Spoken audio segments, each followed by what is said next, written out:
waking up on the side of a mountain. You have no idea where you are, and you haven't the slightest recollection of how you actually got there. Unfortunately for me, that's how I woke up the morning after my 21st birthday, amid those images that you saw on screen, and my world was literally turned upside down, changed forever. So I said, okay, my mind said, stand up, walk to that guy's hand. Well, I couldn't. In my mind, I was standing up, and in my mind, I was trying to walk, but my body would not respond to the commands that my brain was giving it. I looked down, and right here in the middle of my right thigh, everything from the middle on down was neatly folded and tucked behind me. Now, thank goodness, I was in survival mode because that logic button was turned off, and instead of looking at that leg and making the logical conclusion that, oh my goodness, I broke my femur bone, I looked at it and I thought, I have never been flexible. How am I doing this? This is amazing. It was and so with transparency, it's about being completely open.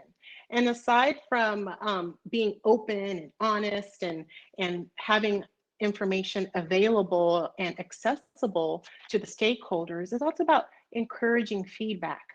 I would not be in my business if I did not take and receive and learn from the feedback that I get from my clients. And sometimes when you're working in a situation, you're going to get great feedback. And other times you're going to get feedback that makes you feel like you're a pile of hot garbage. But that is part of transparency, is that it doesn't matter whether you think you did a good job. What matters is the people that you're delivering your product and your service to, do they see that you did a good job? Our intentions, we can have the best intentions, but what matters is how our work is received, right? And so it's always about encouraging that feedback back and forth. It doesn't just go from the top down. It has to circulate at all levels in order for transparency to truly be a reality. But the choice to live was born on that mountain, because after that young man pulled me out of the plane, he did actually leave to try to go find a road for help. And so I didn't have anybody to talk to or anything to do, and I couldn't move around at all. So from the time the plane hit the side of the mountain until the time the rescuers actually came and found us and took us off that mountain, there was 18 hours in between. And so the choice to live came from 18 hours of praying, of begging, 18 hours of really just thinking of my life and thinking, man, this is supposed to be my birthday. I'm supposed to be like in the prime of my life. I'm in college and I have so much going for me. I do not want this to be the end. I have so many people that have loved me and cared for me and put me where I am now. I've got a life I need to go back to live. This cannot be it. So that passion and that promise to make my second chance count was born on that mountain. And it's important to realize that safety is not a priority, it's a value. We all have priorities, right? Oh, I want to lose 15 pounds. Oh, I want to organize my master bedroom closet. Oh, I need to update my sales pipeline. I mean, I have all these priorities of things that I want to get done, but guess what? Priorities can change from year to year, quarter to quarter, even day to day. But a value is something that is a part of who you are. It is weaved into the mesh of the you-ness of you, all right? And when safety is a value, it is a part of every decision that you make, because it's part of the mentality of everything that you do and everything that you say. And these pilots lost situational awareness. Unfortunately, that means when a pilot doesn't know where their plane is in the sky, when a pilot doesn't know where the plane is in relation to the flight plan, who are you to say that no one is alive up there? And so he taught me that you just got to keep on fighting each and every day, no matter how uncomfortable it might be, no matter how much you may tick somebody off in the process.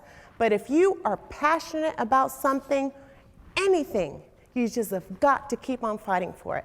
Because if he wouldn't have kept on fighting, I don't know if I would be here today. I have no idea if I would have survived. Sure. How much do you think the values and life lessons your parents taught you influenced you to veer towards the direction of sharing your experience and motivating others to forge ahead? Yes, my parents, they came from strong stock. I know it's definitely a responsibility. I mean, my dad had a third grade education, and my mom was a janitor. So I did not come from wealth or accolades, but I came from hard workers. And so having this whole new lease on life, I mean, even growing up while my parents were still alive, I always revered them and thought, geez, oh, they're always working so hard. And, like, geez, do my sister and I even deserve all this? Because they're always just busting their butts for us.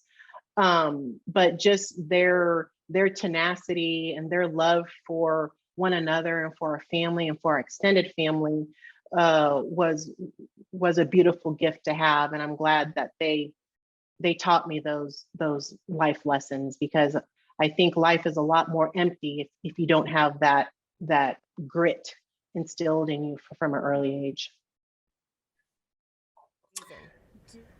You have your own legacy. I have my legacy of my parents and my 160 people who died on that plane crash, but when you can incorporate those three choices, I'm confident that you'll be able to get over any mountain that comes your way, and for that, I thank you. Thank you.